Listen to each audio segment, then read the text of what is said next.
Now, on to our next speaker, a friend who I hold dear to my heart. He's a good friend, and I've known him since 2004 probably, and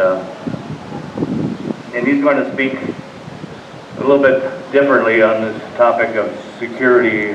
Does militarism provide security?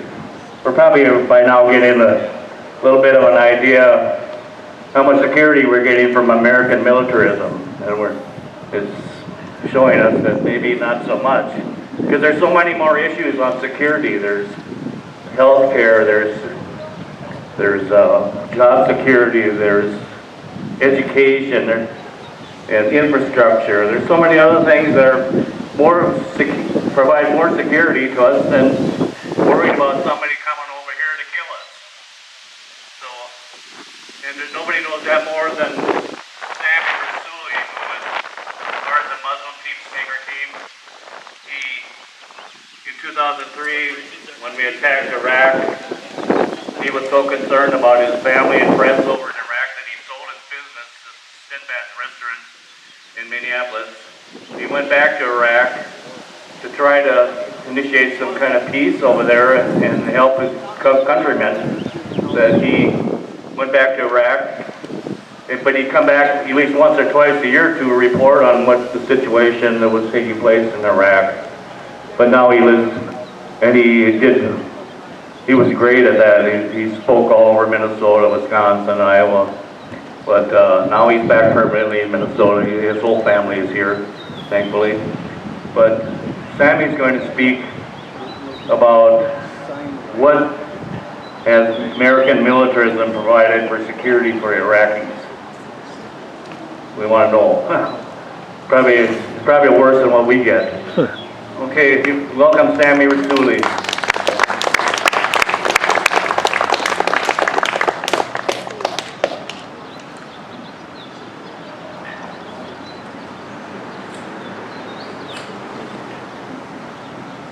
I suppose the talk about the truth continues, but this time with an accent.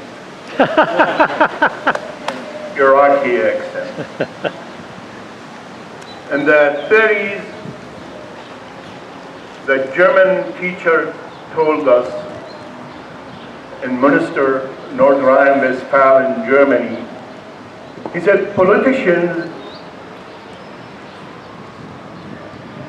are different in the industrial world and the third world countries.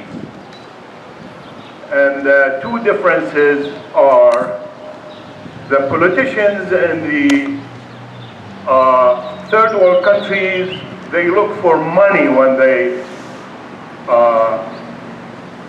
get in position politically. While in the Western countries, they look for power because they got the money. They need power, more power. So I told him, maybe both, teacher, power and money too.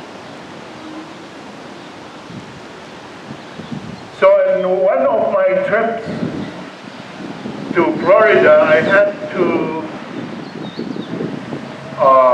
take a plane in Atlanta. At the airport, I had to change planes with a friend. And while we were waiting for our flight, we were having a lunch. We were sitting on table for four, and there was next to us table for two, but we sat at this four persons table. While we were eating, I saw a family coming with 4 people, 2 children and parents. So I told my friend, let's move to the next table. While we were doing that, the head of the family asked us, are you rushing? I told him, no, we are finished. So played with the words, finished the meal, but we finished from Finland, not Russia, because Russia and Ukraine. It has been almost over a year. The war is going on, and the U.S. is feeding the war, not stopping it, not helping and stop it, but feeding the war. My friend Colleen just mentioned, if we don't like Assad, we destroy Syria. If we don't like Saddam, we destroy Iraq. If we don't like Gaddafi, we destroy Libya. But if we don't like Putin, we cannot destroy Russia, because we are cowards. And that's why Ukraine is not accepted as a member of the NATO, as we hear in the news. Why? Because we don't want to get in a fight with Russia. Our wars are in proxy. So what's the point? Ukrainian wants help, real help, to liberate their land, and we are not helping them that. While China trying to teach Russia some diplomacy, bring the Saudis and the Iranians together in a peaceful terms, rather than put them in a state of war that burned the whole region. So in 1998, Unocal, it's an American oil company, was presenting by its president of the Committee of the International Relations and Unocal Oil Company. I believe his name is John Meisler. He was telling the Congress, among them was Cheney there. Cheney was the CEO of Halliburton at the time. This is 1998, remember that?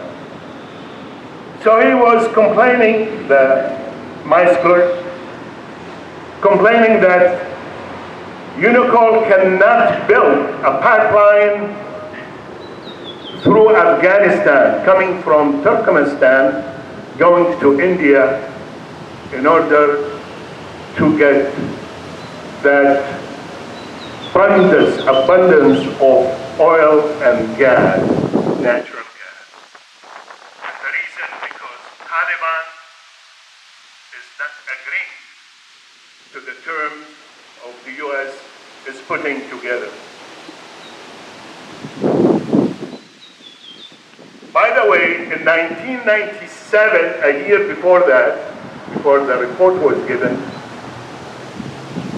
Taliban were in Texas negotiating to allow the U.S. to build that pipeline. But for some reason, they didn't get an agreement. Taliban delegation went back to Afghanistan. And during that meeting in 1998, the meaning of this word were given by Cheney, said this tremendous amount of natural gas and oil is worthless if we are not in Afghanistan. So 2 years later, all of a sudden, Bush, assuming power, won the election, and his vice president, Mr. Cheney. A year later, boom, the U.S. forces in Afghanistan.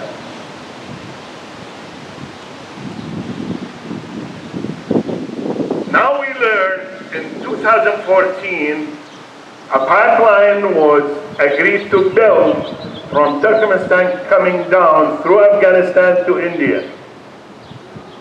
An agreement signed by 4 countries, Turkmenistan, Pakistan, Afghanistan, and India, called TAPI, Pipeline Agreement. TAPI stands for T, Turkmenistan, A for Afghanistan, Pakistan, and India.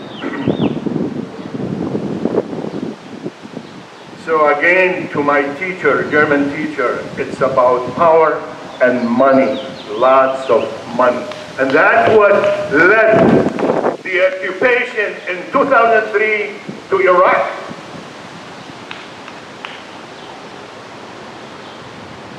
First they said Saddam has a weapon of mass destruction. The reason?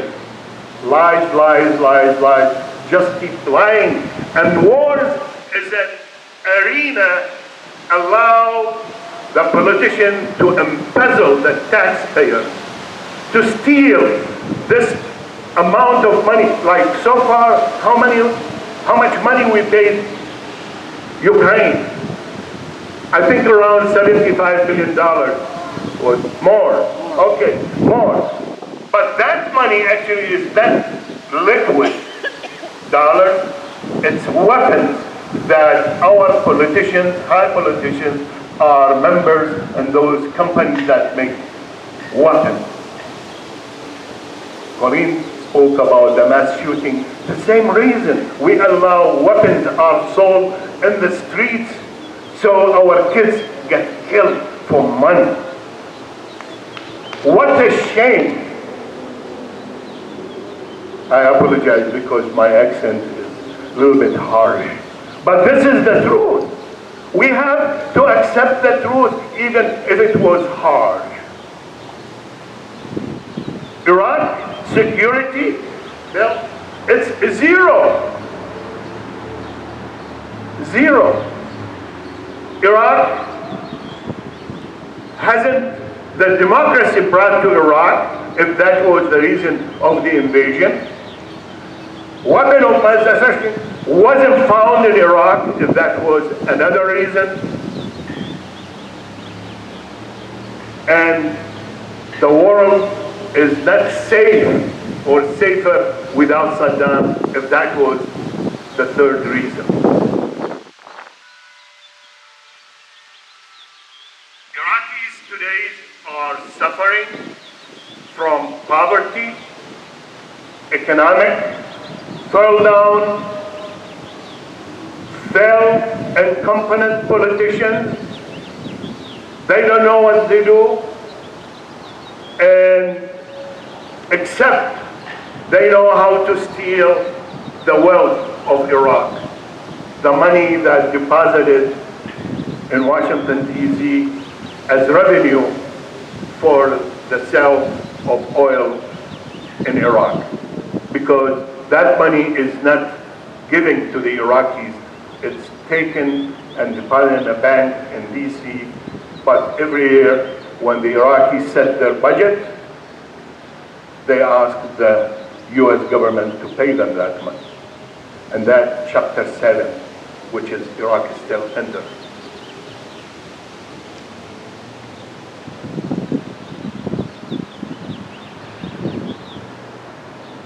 So what's the reason for the U.S. to go in Iraq?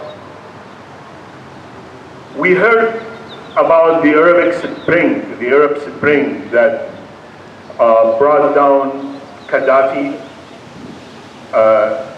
They tried to bring down Assad, but Assad knew how to tactic and stay sustainably and fight the elements that the U.S. and some European countries use in a proxy war against those regimes, which is called ISIS.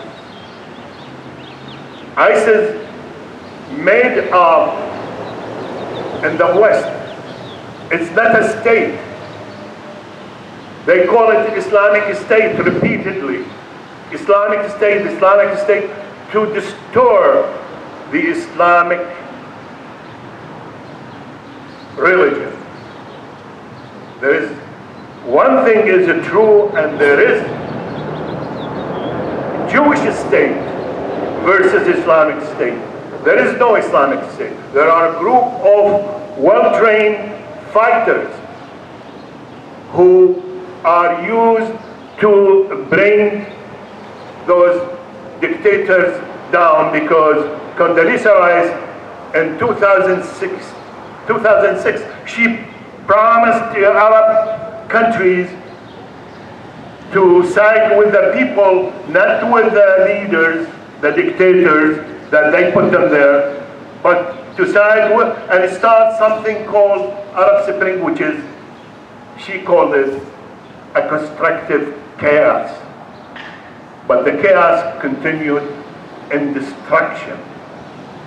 And eventually the chaos brought the Arab to their knees and to the worst state of economy, civilization, or health, education.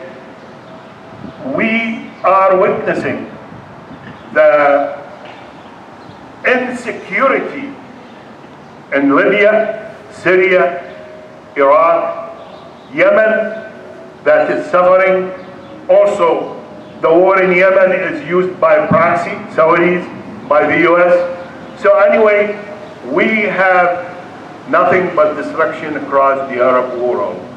The only state that benefiting from the Arab Spring, Israel. And people are wondering why the US is neglecting 22 Arab countries and built out of them as enemies, siding with one country, which is Israel, that stole the lands of the Palestinians and keep killing them for the last 40 years, 50 years and so. A customer came close to me and he asked me, Sami, what's the divorce rate in Iraq? And I don't remember, I gave him a number which is little comparing with the rate divorce in the US. Then he said, okay, then why and how are we gonna liberate Iraq if the divorce rate is so slow or low? I don't know. He said, Sami, you know what? You are guys, 22 countries, rich in everything. Once upon a time, the Arabs, as Muslims, they ruled the world. That is not gonna come back again, and we, as the United States, we're not allowing that to happen again. That's why the jinni, the Muslim Arab jinni, should be in the bottom. Every time, get the head out, we hit it back, and therefore, the Arab country should be disabled forever, as long as the U.S. enjoys. Thank you so much.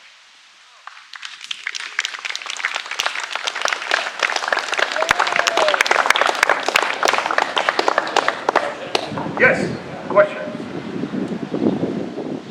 First thing I want to ask you, Sami, I remember years ago, we were talking about Saddam Hussein ruling Iraq and how bad he was at the time. But you told me Iraq's problem is Iraq's problem. So I'm just wondering how we should have helped Iraq from what we did. Again, Bill, there are still 25 military bases in Iraq. And I think Iraq should be left alone. Iraq can rebuild itself because it's rich with the natural resources. But the problem is Iraq is still under the control of the US mainly and some other Western countries. The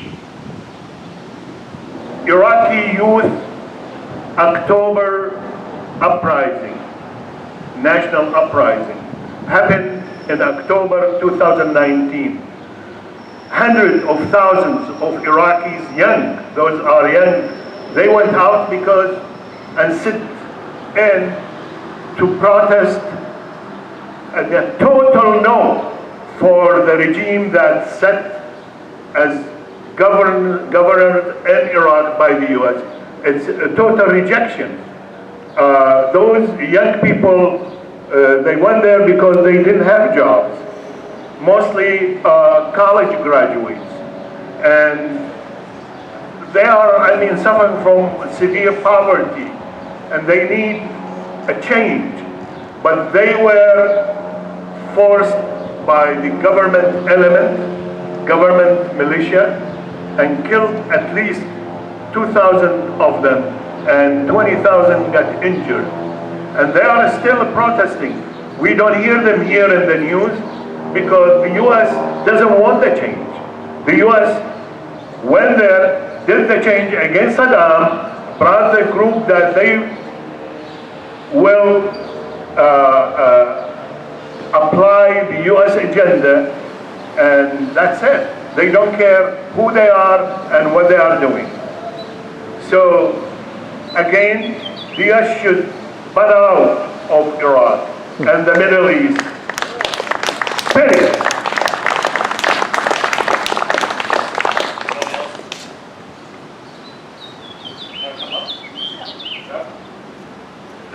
Joe, right?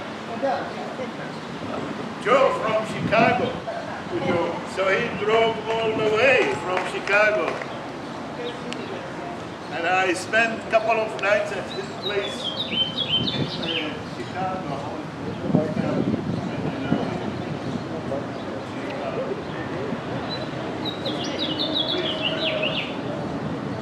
Thank you, Sami. I'm glad you could be here today. Heard you speak many times. You're a great speaker. I wanted to ask you, you mentioned at the beginning of your presentation that China helped bring Saudi Arabia and Iran together, that they've agreed to normalize diplomatic relations. And the whole reason Saudi Arabia has said that they're attacking Yemen, the Houthis in Yemen, is they don't want Iran to have control of Yemen. But now that Saudi Arabia and Iran might work out their differences, normalize their relations, do you think there's a possibility that Saudi Arabia will stop attacking Yemen, that the Yemen war will finally, after over 8 years, finally come to an end? Well, I didn't pursue the Chinese efforts also in Ukraine. Behind the scene with Turkey trying to stop the war, talking to the Russian leaders, and the Russian leaders want to sit down, but the Ukrainian leadership are rejecting. They are backed by Europe and the US. They don't want the war to have an end. So, again, as you mentioned, Yemen has been suffering a lot. A lot of a war.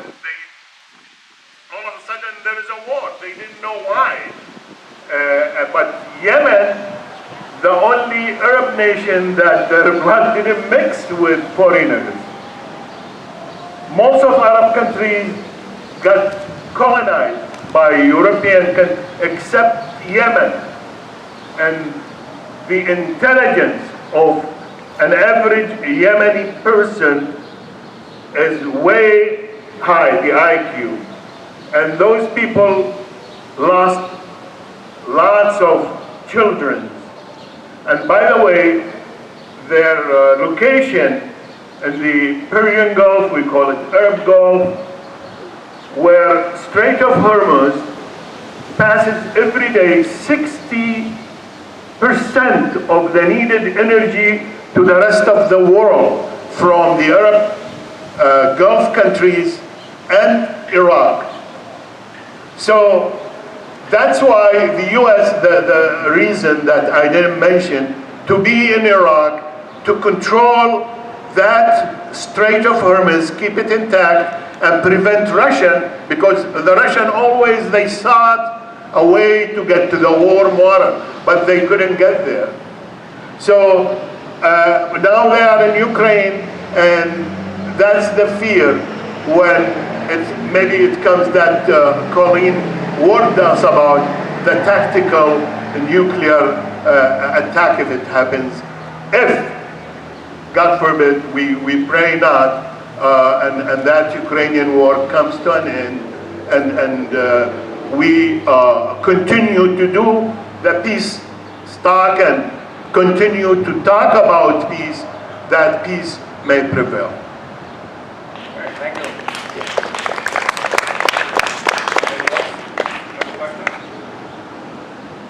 Anybody else? Well, Doug, you might as well stay up here. I'm going to have you give your announcement. Okay. Thank you so much, Yes, Sami, yes. for coming, and we appreciate your work, and we know you'll continue to come and speak with us, and Thank you, man. we'll talk peace. Okay, thank you, Sam.